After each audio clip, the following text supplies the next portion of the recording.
This press conference of the FDC addresses two issues today. Issue number one is about challenges in the transport sector of today. Issue number two is about the fight against corruption. The fight against corruption is divided into two parts. Part A is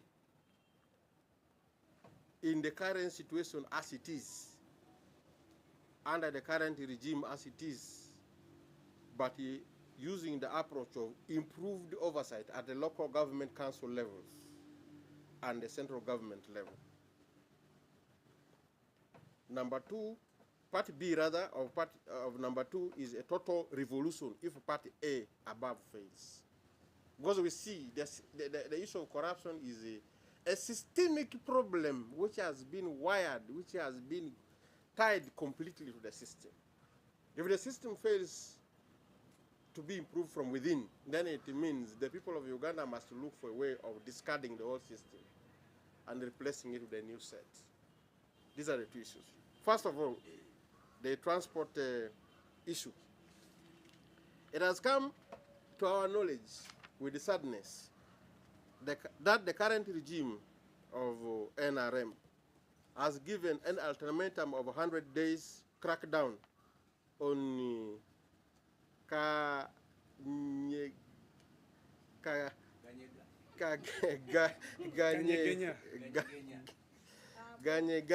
taxis, on taxis generally.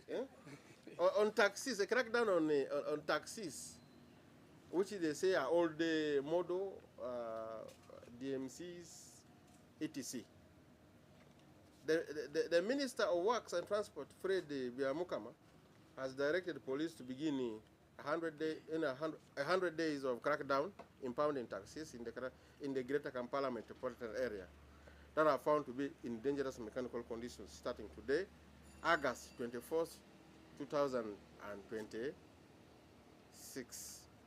Whereas we agree that many taxis operating on Kampala roads are in poor mechanical conditions, as the minister puts it, and removing them would be a good move. This action is impulsive in nature. Implementation without finding any alternative means of transport for the DMC commuter taxis will worsen the already bad situation. Why? Removing a number of taxis from the roads without putting any adequate alternative transport system in place will create scarcity, number one.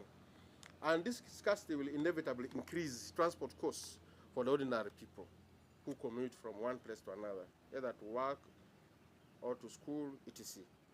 At a time when the cost of living is already high, with the rising fuel prices, taxes, etc., generally, the additional costs will ultimately be passed down onto the common person who depends on taxi transport for his or her everyday movements. Secondly, you cannot fix the problem of old motor vehicles on the roads by driving them away off the road without you yourself putting in place alternatives. We expected this problem of all the transport means on the road, vehicles in dangerous mechanical conditions, uncomfortable vehicles, unsafe vehicles, to be resolved automatically using the market forces of supply and demand in the market. If the government had played its role, particularly if the government had fulfilled its promises that were made to the people of Uganda to improve transport here on the road by, number one, modernizing the transport sector of railway transport. You remember the government of NRM has ever talked about in a number of manifestos, election manifestos. They made promises that we are going to improve the rail transport system within Kampala city so that people will have modern transport network using railway from Kampala to Namamve, Kampala to Chengera, Kampala, Namamve up to Mukono, Kampala here to Chengera, Kampala here to this road of ours in the northern direction, Kawempe. This has not happened. And yet, promises are very serious things.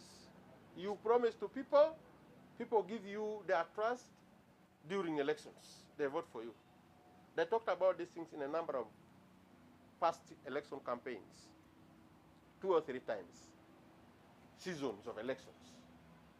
And to make things worse, they talked about improving the master plan, the transport master plan for the Greater Kampala metropolitan area. And in each of these seasons, these people even put money, apart from the manifestos. First of all, you go to the NRM manifesto of 2016-2021 election, page 286. You will find there, specifically, they talk about this thing. Development of the Greater Kampala metropolitan area light railway mass transport system. In order to develop the mass, develop a very nice transport system in line with the Uganda Vision 2040. It is there in that manifesto. Now, if people gave you votes on the basis of that promise, what has happened? Have you fulfilled it today? Where is it? There is nothing. People were duped.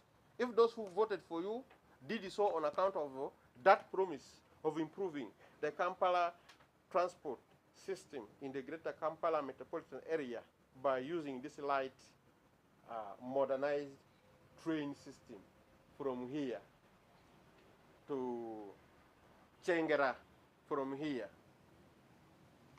to the industrial area up to Mukono. Where is it now?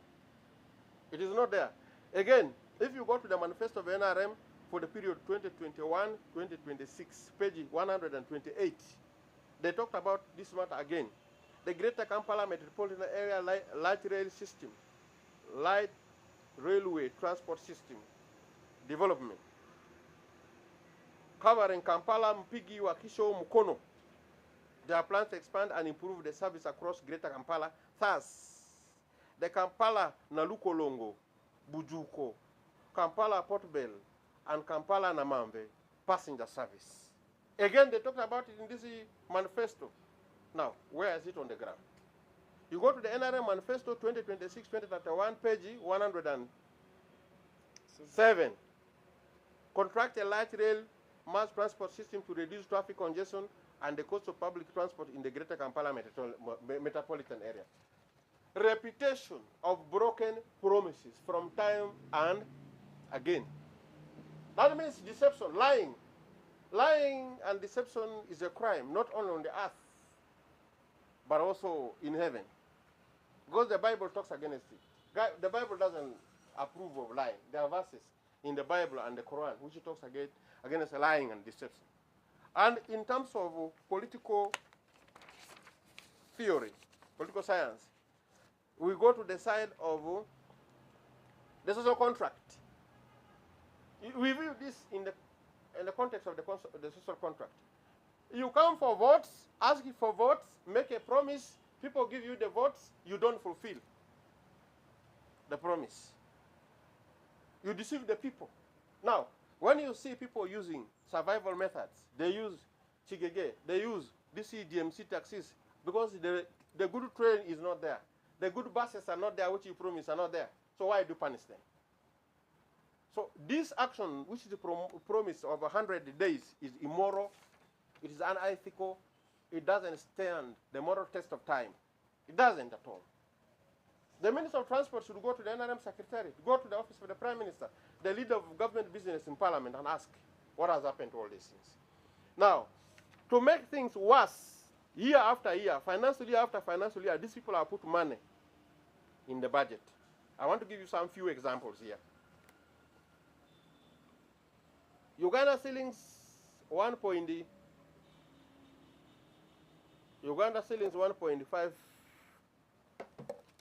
$1.5 billion in the financial year 2010-11.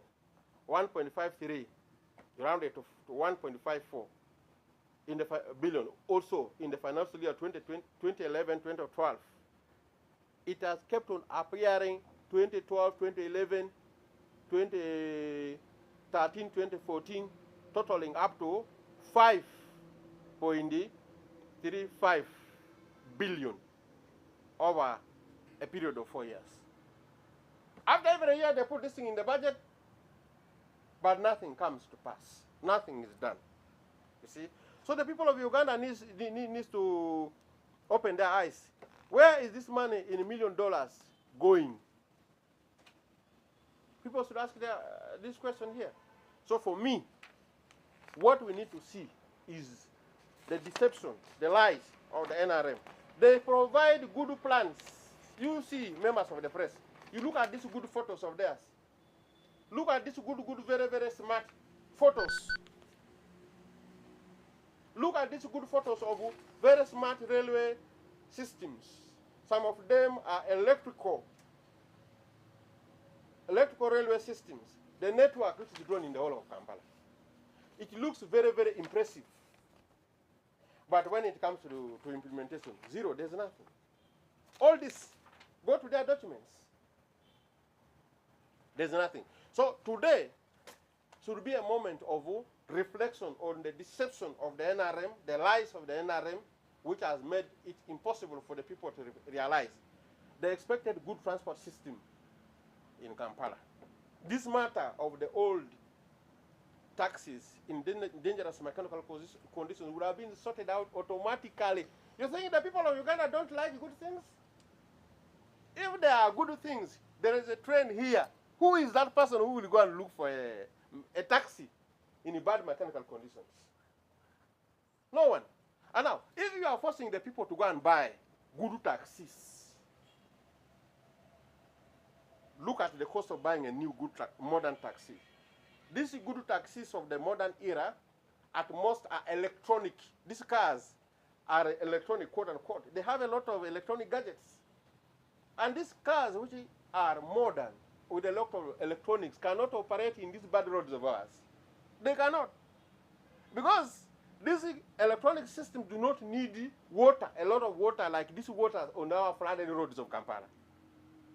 You try, drive a new vehicle of model 2025 into a flooded area, like this one, this flood which happened in this area of Chikubo, this area of Nakivubo, and then when you are going towards Kawempe, this boy is flooding, industrial area flooding. You drive one of these vehicles, go into the water. It will not move the next day. Now, at least these old model cars are survivors. They can drive through the water. Tomorrow they will wake up and they will go on the road. So using the old vehicles is also a mechanism of survival on the bad roads. Some of these old vehicles can survive on muddy, watery, and dusty roads more than the new ones. Look at the road network in Kampala. Every year you see like they're trying to work on them, but the progress is not seen. This is where the problem is. Now, Ugandans must also understand why road transport projects are not being completed properly and on time. The problem is corruption. There is a racket of corruption consisting of politicians, high-ranking politicians, ministers, highly influential people, technical people, technocrats, civil servants, beginning from the administrative ones, the PAs, the directors, the commissioners, etc., those ones, then going down to engineers. Those are technical people. Then contractors who do the roads. Then project-affected persons, PAPs. This creates a complex racket, which makes the money initially budgeted for the roads inadequate at the end of the road, at the end of the day when the project is supposed to be evaluated. How?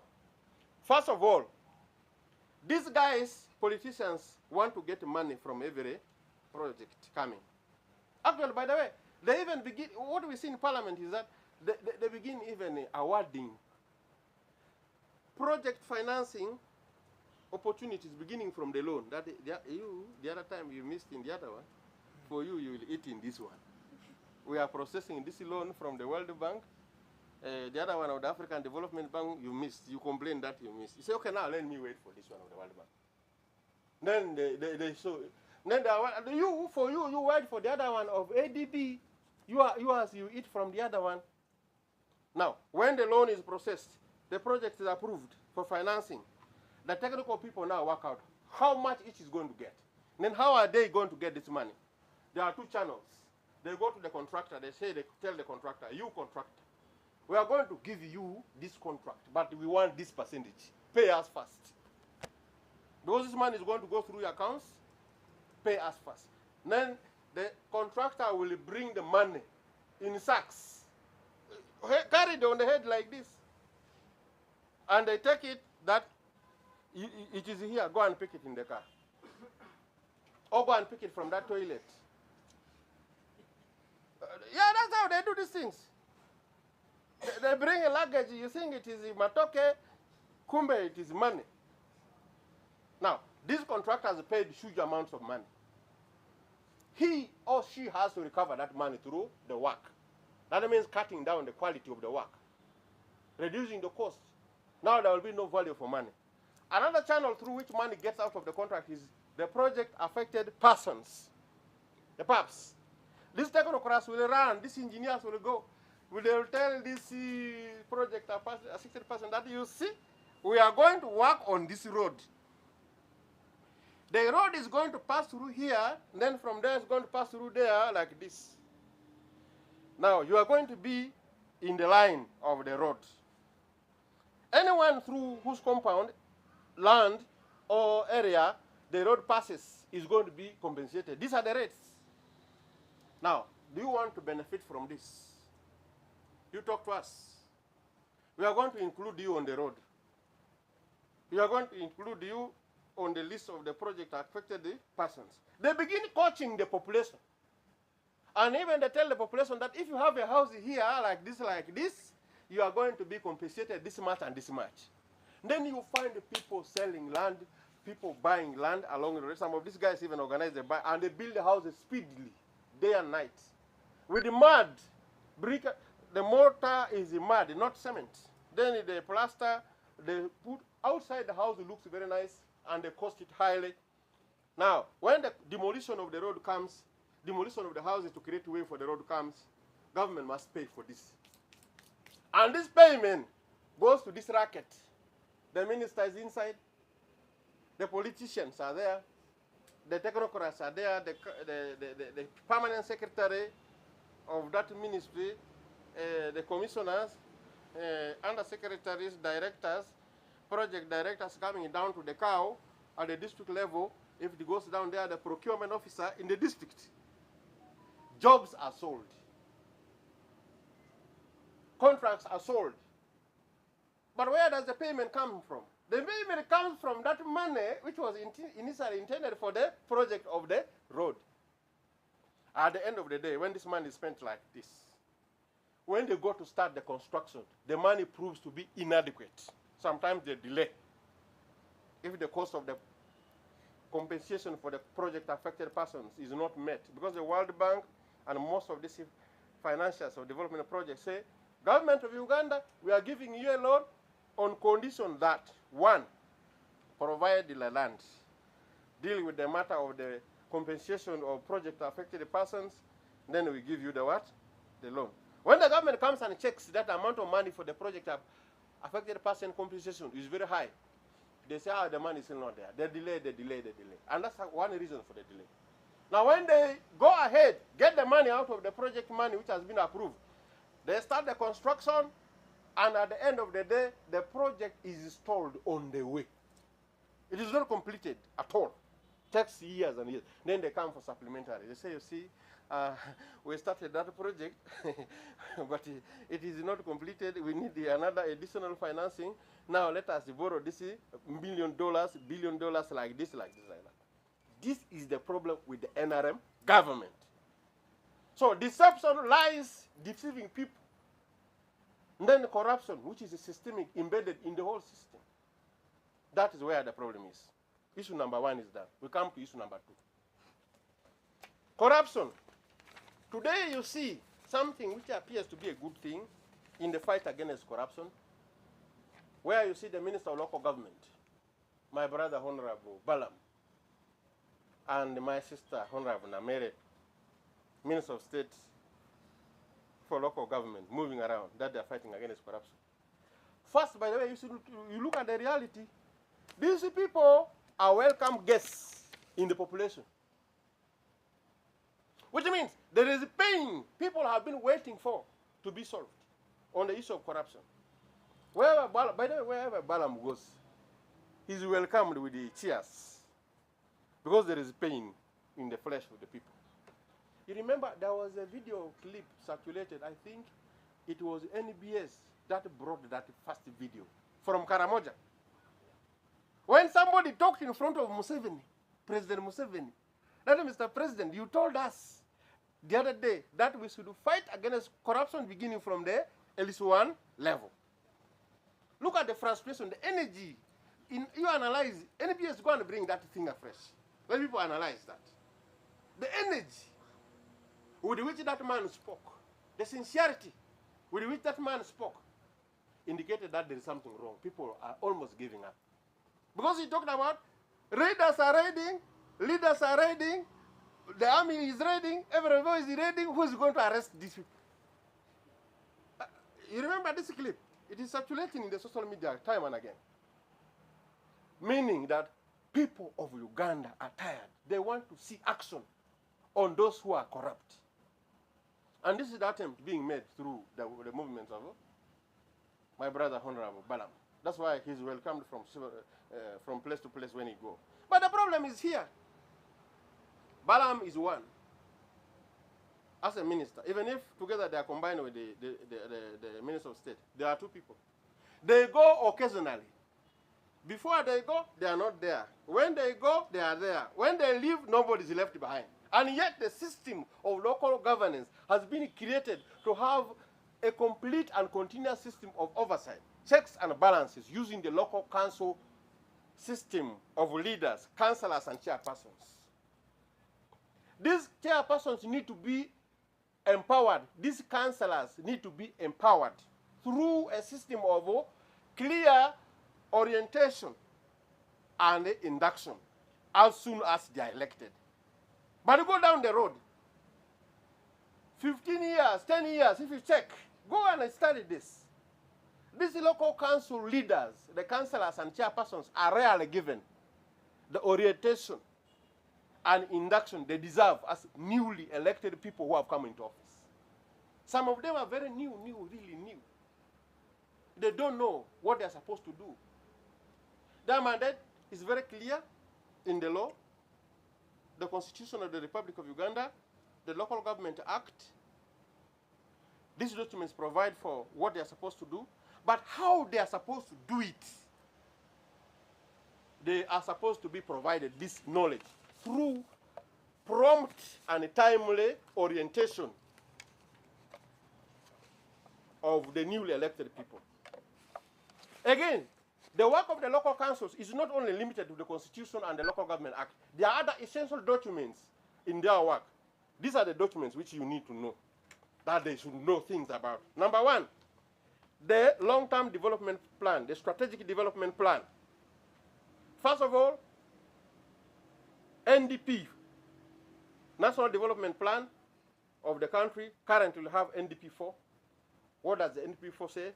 Then the strategic development plan of their district. For example, my district of Obongi. The councillors in Obongi should know what the 5-year national development NDP4 says. What does the NTB4 say? Then what does the 5-year strategic development plan of Obongi district say? What about the medium-term expenditure framework? There's another document called like this. Then the ministerial policy statements. For example, the ministerial policy statement for the financial year 2026-2027. For different ministries. The Minister of Local Government, the Minister of Works, where we are talking, this subject matter we are talking about is about works. What does the Minister of Works say? The municipal statement of the Minister of Works, what does it say? Then health, education, water, and sanitation. Again, they need to have the approved financial year 2026-2024 quarterly work plan and budgets of their district. They need to know the annual procurement plan, the annual local revenue enhancement plan, the annual capacity building plan, the annual recruitment plan, because some of the problems come as a result of gaps in personnel. Now, these things all, for a newly elected councillor to know, it requires orientation. It requires induction, training. This is not done. So now, when Balaam goes to a district like this, and he leaves, without these people having been given induction and orientation, he has left nobody behind there. So the good things should have been this: the whole system needs to be empowered. The local government leaders, the councillors, even up to the lower local council level, the municipalities, from the urban line, you take the cities, the municipalities, and the town councils. These people need to be empowered through knowledge, and they need to be equipped. They need to be provided with equipment. Like the basic books of law, the standard rules of procedure for local councils. Many districts don't have these things. The Local Government Act, they don't have. Now, the views of these people are hardly taken into consideration. It would have been good if the punishment coming from the local government ministry headquarters is to target the people who have refused the orders of the district council resolution, the leaders, the local leaders, if they recommended something, that this should be done. And it is not done. The people who are supposed to be punished severely are those who have refused to listen, to adhere to, and follow the instructions of the local governors, the councillors at the sub-county level, at the town council level, and at the district level. If they say do this, and the cow refused, the town clerk refused, and the other people refused, then those people are supposed to be the one to be punished. Because if you do like this, you are empowering the leader down there, the local councillor. You are making that local councillor bold to follow up issues of project implementation at the local level. So as FDC, we are recommending this approach. If we are to solve this problem of shoddy work, delayed work due to corruption, we must build the oversight system within the local government system so that these people are emboldened, they are encouraged, they are motivated to work hard and make things to move well. Again, when you go to the national level, we need to break the racket of corruption, where people give you instructions from a ministry. There are some projects where the procurement is done not at the local level. The procurement is done centrally. And then they make it to be implemented down there, where the terms of reference for the projects are not shared, are not given to the local people who are supposed to do the what? The implementation, the monitoring and evaluation. Somebody from the Ministry of Agriculture. These are the projects I've ever seen. These are the ministries I've seen where a lot of wastage have occurred. On projects which are awarded centrally, Ministry of Agriculture, Animal Industry and Fisheries. They say, hey, there's a project here for poverty alleviation, fish fryers. I visited one of these projects, a number of these projects when I was chairperson of the Committee on Government Assurances. We went to Gulu. We found a breeding site for fish where fingerlings are supposed to be produced. The project was abandoned. Machinery was brought there. Fish ponds were dug. New buildings were put, but the project was abandoned on the way. It was not completed. When we examined, the local leaders of the district said, no, this project was brought here by the people of Ministry of Agriculture, Animal Industries and Fisheries. They have gone back forever. They have not come back. We went to northern Uganda again, to Dokolo, especially to Dokolo Technical School. We found a huge project of modernization of the technical education system because Uganda is moving high-tech. They need to improve that school. A project was put there to build workshops for the technical students. They brought in new machines. They put a new building. These complicated machines were put there, they were not installed. The contractor ran away. When we asked why, the contractor could not come near us. But we managed to get the clues. The contractor said that he was going to end up with no profits. Because the money had gone to bribe this one, to do this one, to do the other one, to do this. The money at the end of the day proved to be inadequate. This is the problem. It is not a matter of just going here to arrest one engineer. Okay, you have arrested the engineer. Are you going to arrest the cow? You have arrested the cow. Are you going to arrest the permanent secretary? Because this thing has a chain up to the ministry where you're coming from, probably. You see? So this is where the problem is. Now, the first way is to empower the oversight machinery within the government which is in existence. But the way I see this problem is a systemic problem which has eaten up the whole flesh, the bone marrow of the entire government. It may not be possible to redeem this government, to do cleaning,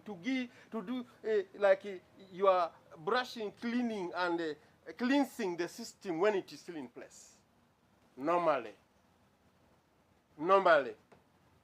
For a system which is totally rotten like this, the only and best way out is to do a total revolution. That removes the whole system, rotten system, and you bring in a new blood. A new one. Because you are repairing this leg, the other one is rotting from this side of the ear. You say you are cutting the ear, you find this eye is also gone. So you run here and there. That's why President Museveni has been changing institution after institution in the fight against corruption. You know, under the law, there are institutions which are put in place to fight against corruption. These have been rendered useless because indeed they have become useless. First of all, the IGG, the Inspectorate of Government, the CIED. Now, because Museveni has seen that these are not working, he brought in the State House anti-corruption system. Now, the era of the State House anti-corruption system celebrations is over. That's why now the shift has gone to the Ministry of Local Government. It is now Balaam sounding, which means even there is already a resignation. Vote of no confidence. There is already a vote of no confidence, even in the State House anti-corruption system. That's why now the celebration, temporary excitement has been now shifted to Balaam. Now, after Balaam, where are you going? After the failure of Balaam, where are you going? Ugandan citizens. The best thing for Uganda to breathe well is to change the whole system of the NRM. The whole system is expired. You cannot repair this one. And then you see another tear. It's like a cloth like this. If it looks nice and it's already old, you have a tear here, you bring a needle to stitch the tear. Another tear will come exactly where you put the needle. And that's where the problem is. So, my dear Ugandans, as FDC, we shall not tire. We shall not get tired of doing our role in accordance with our mandate as an opposition political party. The role of the opposition as provided for in the Constitution and the laws of Uganda is to keep the government under check. This is what we are doing in Parliament and outside Parliament. We have the leader of the opposition in Parliament, mandated by law to provide checks and balances. And that is my boss, under whom I work as Shadow Minister of Security. In the Shadow Cabinet, we bring alternative policy statements for different sectors, even alternative budgets. But the problem in Parliament these days is the same. Parliament has caught the same disease of the whole system, which is sick. In Parliament, sometimes you see the whole leader of the opposition, the other leaders of the opposition in Parliament, for example, the chief opposition whip, Shadow Cabinet ministers, are not given the respect which is due to them, where they can do effectively the checks and balances required of them, where they can present alternative policies on the floor of the House. When you see something coming up which is very delicate and attaching, likely to attack the government badly, you find the speaker coming to the house when he's angry like this. You find when the speaker has lost his mood, you ask why? Why is the speaker annoyed even without anybody talking to him? Then you come on the floor, the speaker becomes very harsh. The speaker begin threatening you, using his powers, that all this thing is in my hands, intimidating people, and at the end of the day, people cow down. The mood of checks and balances, which are supposed to prevail in a democratic system, dies off. Because you see the speakers come here when he's moody, and you say that you don't want to touch the speaker badly, the speaker may hate you to the extent that you may not be given any time to speak on the floor of the house. You control yourself, you coil, and you go away. Sometimes they give you time to speak, and they say, hey, 2 minutes, 2 minutes. A whole shadow minister is not given the time, first of all, to explain the flaws in the policy, in the system brought by the government. By the way, as any alternative policy statement from the opposition is supposed to have 3 parts.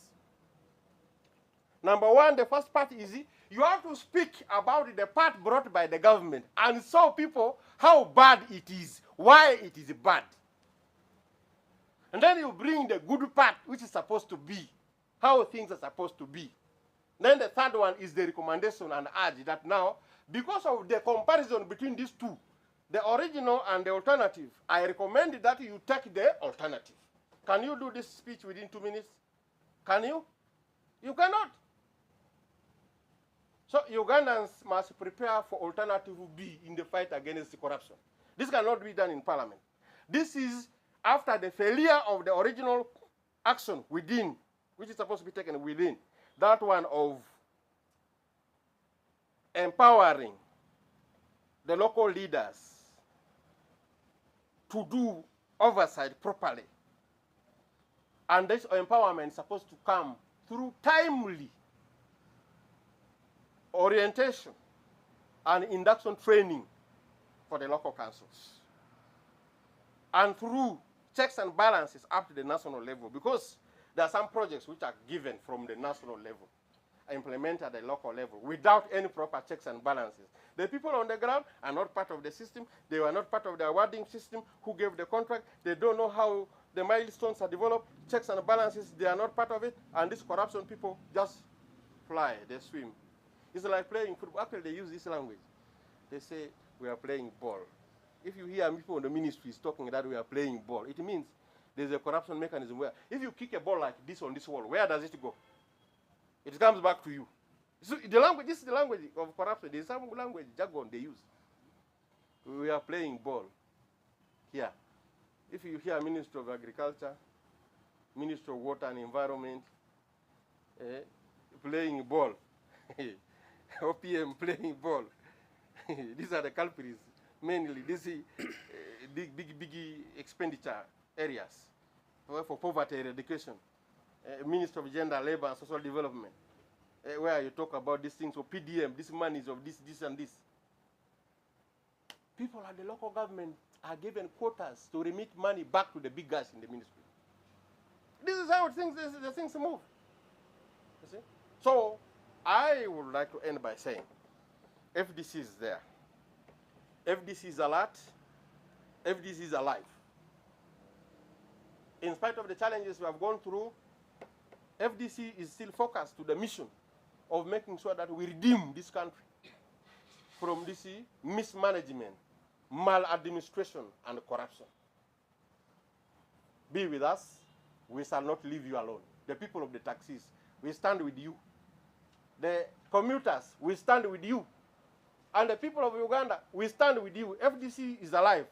We are coming to give you more solutions to this problem. Thank you very much. Yes, question. My name is Charity Marion. I work with UBC. Yes. I wanted to understand, you spoke about the finances that are released every year Yeah. in the support against, in the support for road maintenance and all that. Yeah. As FDC, do you support independent audit? Definitely. Why?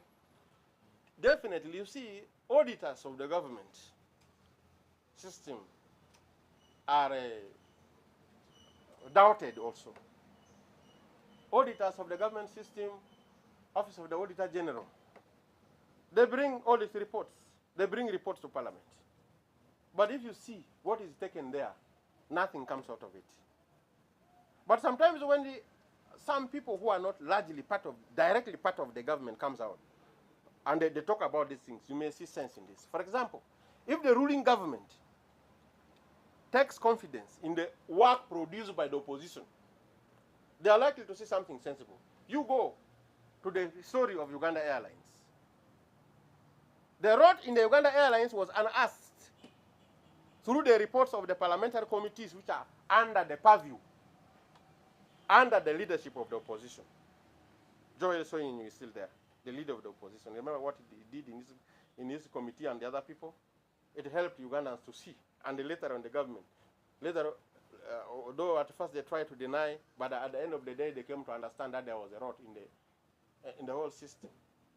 So we need an independent audit. We need the opposition to be empowered. It is not out of nothing that the philosophical foundation of oversight mandates the opposition to lead certain committees in Parliament. For example, the Committee on Public Accounts, Central Government, is by law and philosophical and ethical basis supposed to be led all the time by a person from the opposition. And this is the same as a committee, Public Accounts Committee for Local Government. COSASE, Committee on Government Assurances and Implementation. These committees are required all the time to be led by the opposition, because if they were to be led by the NRM, the leaders of these committees would easily be compromised through the pulls and pulls which comes from the NRM caucus. Because what comes out of those committees will sound like an abuse against the ruling government. Then they begin calling such NRM MPs who speak such language as NRM rebel MPs. You have seen how some NRM leaders have been treated badly on account of speaking the truth, attempting to speak the truth like the opposition does. They say, no, this is not a true NRM. This is an NRM rebel. And this one cools down political leaders who are supposed to do oversight. At the end of the day, the whole system is collapsed. When you see the majority of members of parliament that are NRM, if now they are now seeking to be called good people, that are for us we are good, we are just not like those people, for us we are okay, we listen to the caucus manifest, the caucus, we are caucus, the whole system collapses. So trust the opposition. Number two, let there be room for people who are not known. Companies which are not very big, but people with ability, just to say, you started auditing, you know auditing, you can do it, go and audit this thing. People without address, people who cannot be bribed, because if you don't know them, you cannot bribe them. Where are you going to take the bribe? They will come, young people with knowledge from the university, fresh, they do this thing, they follow, do write a report and say, it is here. You look for them to be bribed, they are not visible. Then you have to follow that report the way it is recommended. That's the way you can ambush these thieves. Because these thieves requires an ambush. You get them when they are not aware. But if they know you that you are coming, my friend, they will bring bundles and blocks of money in dollars. They can even bring kilograms of gold and say, you see, this one, you cannot work and get it in the whole of your life. Even if they pay you 10 times the salary which you have today, it will take you ages. Why don't you pick this? And they convince you to take the money, and you allow the road to pass. That's where the problem is. So all in all, Ugandans will have the courage to stand up and be bold. We as FDC, we are advocating for funds to be given for the orientation and induction of local councils so that they are empowered. And we try within these remaining days, within these days of this term, this Kisanje, 2026, 2031, If you empower these people, maybe something will come. But if they don't improve, the whole thing is to remove the whole system, get a new one, and this requires a total revolution. I speak like a weatherman, a scientist. A scientist will read the weather signs and will tell you that it is going to rain. When the rain comes, it is not him who brought the rain. You get the point? So for me, I was just saying this. If Ugandans want this problem to be solved completely, consider a total revolution. Museveni see connections. Even this new molting thing called the PLU. You see, there is a molting. PLU is the NRM trying to change his skin from inside so that they appear new. It is the same group of people. For example, Balam here was a minister in the other side before he came to PLU. So how do you accept the same people who have failed? And you have hope that the PLU is going to bring something new. First of all, PLU has not followed the criteria to become a political party. Let them register themselves, come out to the field as a political party, and then be tested as a true political party in the field. Otherwise, anything known directly or connected to the NRM, if you need Uganda to breathe fresh air, the whole system should be rounded up, packed, put aside. Then you bring a new system. I have a question. I'm sorry, you also spoke about the roads. What specific roads or contractors do you think should be investigated? Because you say roads are also a major cause of this breakup of the vehicles because they are poor. Do you have any example of the roads that you think are... Roads, for example. I want to give you one. There are several roads here in Kampala which have perpetually big potholes which become like water ponds on the road. Yes. Exactly. I passed through there. That is true, and that is my man. Okay. This one from Kampala passing Kitezi. And going like this, but it goes to Buambo, up to Bombo. I sometimes pass along that road. That road is very bad. You cannot put a new taxi on that road and survive beyond 6 months. That road there, it is the road for the Chigeges, the road for the DMC vehicles, the road for the oldie model vehicles, not the new ones. That's why new people who can afford new cars, they can't buy these new cars and put on this road here. Because the road has problems of mud, water, dust at the same time. So you are going to arrest taxis on this road. Who is going to put a new vehicle there on that road? No one, you see. Now another,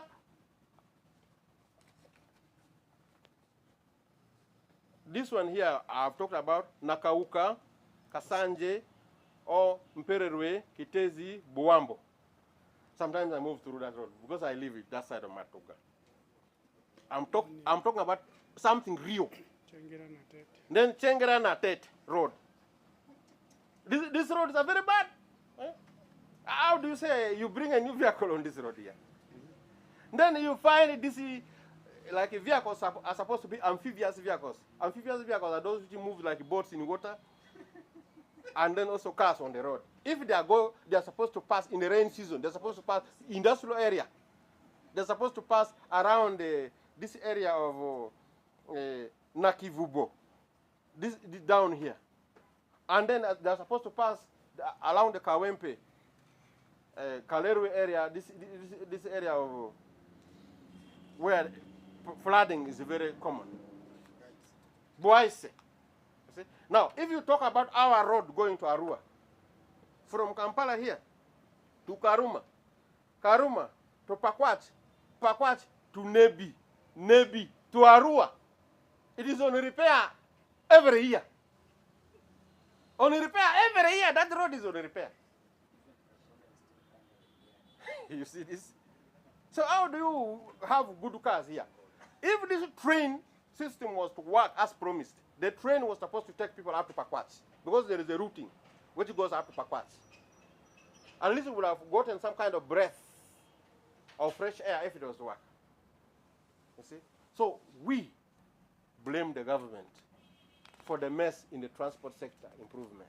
So you had a question? Yes. Yeah, Honorable, thank you. My name is Leonard Shakida from Parrots Media Online. Yes. There is a complaint in the public that the opposition, you are too silent and you are doing a disservice to Ugandans. Because beyond saying that you are limited to speak on the floor of parliament, Ugandans expect to see the members of opposition on the ground providing what you call the checks and balances, just like how the local government ministers are doing. But we are not seeing any member of opposition doing the same. What is failing you? Thank you. First of all, you must know that the atmosphere in which the opposition is operating generally these days is very unfriendly. It is very harsh. There is something called the self-censorship, which has entered into us because of this arrest, torture of opposition leaders during elections and after elections. You see this thing which has happened to Mwanga Kivumbi, Honorable Mwanga Kivumbi. When Mwanga Kivumbi was in that parliament, he was one of the most vibrant political leaders in the house. When it came to the time of the elections, these people put a very spirited fight against Mwanga Kivumbi. People were killed in Mwanga Kivumbi's constituency. Then lies were written about Mwanga. Mwanga was arrested. Kivumbi was tortured. Kivumbi was hidden. He was put in the basement 1, basement 2, basement 4. But that is what happens. If someone is tortured badly to the extent that they fear bringing this person out, they take you to basement 3, where you receive some treatment there to appear a little bit good enough to be brought out. If you don't recover well, they take you. If you die in that condition because of the torture, they throw you into the sea. That's how people get lost and they are not found. Those who are not found after they were arrested most likely were tortured badly to the extent that they became very sick and they died. Now, secretly, they dump you into the sea, they throw you away so that no questions are coming out in terms of accountability. This thing has created a system of self-censorship in the opposition. Secondly, for us as people of this parliament, you have confidence in us because we have just started. Parliament was sworn in May. And then orientation was done for 1 week. In parliament, there are many new people who need to be given time to get acclimatized into the environment of parliament. Orientation was done generally for all of us. And then induction was done generally for all of us, which took like also 1 week. And then we are at the stage of induction of committees. This induction of committees are still going on for different committees. I handled one induction of committees, the Committee on Government Assurances and Implementation, where I was invited as a facilitator by the Parliament of Uganda, recognizing my seniority, my knowledge and ability to give knowledge to people, to share. So we were in Entebbe recently. And after that, I saw that very committee in Arua. This committee is chaired by Honorable Zake. They are still in the field. So I'm telling you, Zake is in the field. Wait for the report Zake is going to bring. Yes. So you give us a bit of time because we are still going through this process of in orientation, induction, committee, induction of leaders. Also, Parliament has a program for induction of chairpersons as chairpersons. After you have inducted the whole Parliament, the whole committee, then you also need to do induction of leaders. So we are still within our first quarter of sittings. Give us confidence, don't lose confidence in us. And our leader, Honorable Joel Sonyonyi, has also organized a special meeting, a special training for the SADC cabinet. I have been informed I'm one of them, the few selected to go for this training in Nairobi towards the end of the month. These are all intended to prepare us for the tasks ahead of us. So don't dismiss us yet. give us time. That's my next question. Yes. I wanted to ask you if you are being let down by the leadership of the opposition, but now you are persuaded. Yeah, we are moving on. Yes. No. No, you will translate. You have heard about this one. Yeah, thank you. Thank you very much. Thank you, Weber. Thank you, my leader of the department.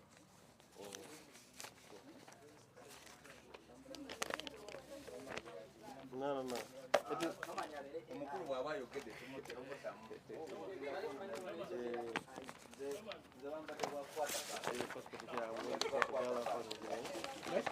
the other one. No.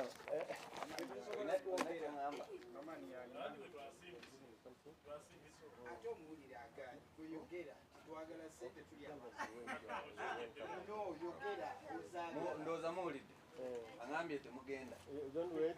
Don't go yet. He's going to come to you.